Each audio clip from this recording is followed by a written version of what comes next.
cette année pour que vive Grand Paris Seine-et-Oise, pour que vive la République et que vive la France.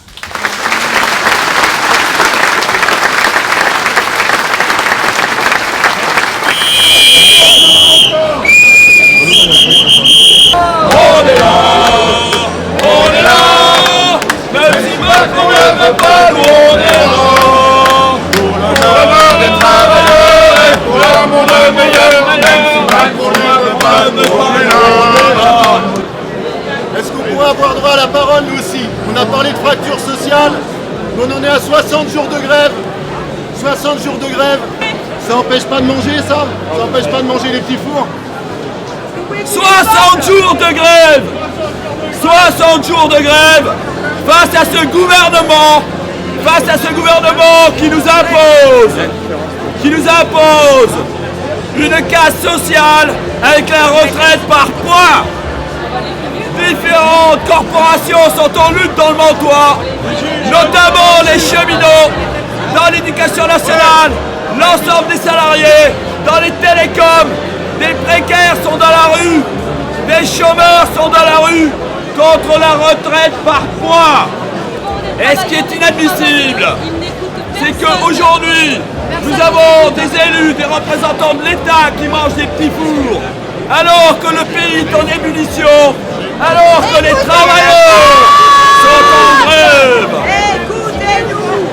Et le fait que vous n'écoutiez pas reflète tout à fait ce que c'est que cette démocratie qui n'écoute pas les revendications des travailleurs.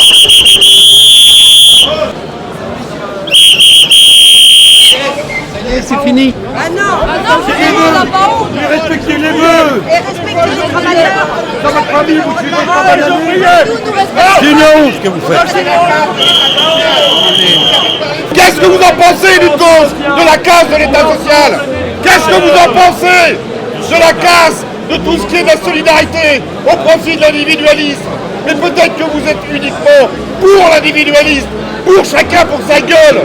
Et ben nous aussi, si on est pour notre gueule, on est contre vous. Et il ne veut même pas écouter ceux qui sont en grève depuis 60 jours. Comme si dans leur commune, ils n'avaient pas des gens en souffrance à cause de leurs conditions de travail, des hospitaliers, des cheminots, des postiers, etc. qui sont en souffrance et qui sont pour certains prêts à se suicider ou qui sont en tout cas des conditions de travail dégueulasses. Et ça les intéresse pas. Et pourtant, ils parlent de fracture sociale et ils veulent l'unité, mais c'est n'importe quoi. Et quand les petits veulent s'exprimer, il n'y a pas de place pour qu'ils s'expriment. On ne veut même pas leur laisser 2 minutes de micro. C'est totalement absurde. C'est une forfaiture. Ce ne sont pas des élus du peuple. On reviendra, on reviendra, on reviendra. Même si vous ne le voulez pas, nous on reviendra.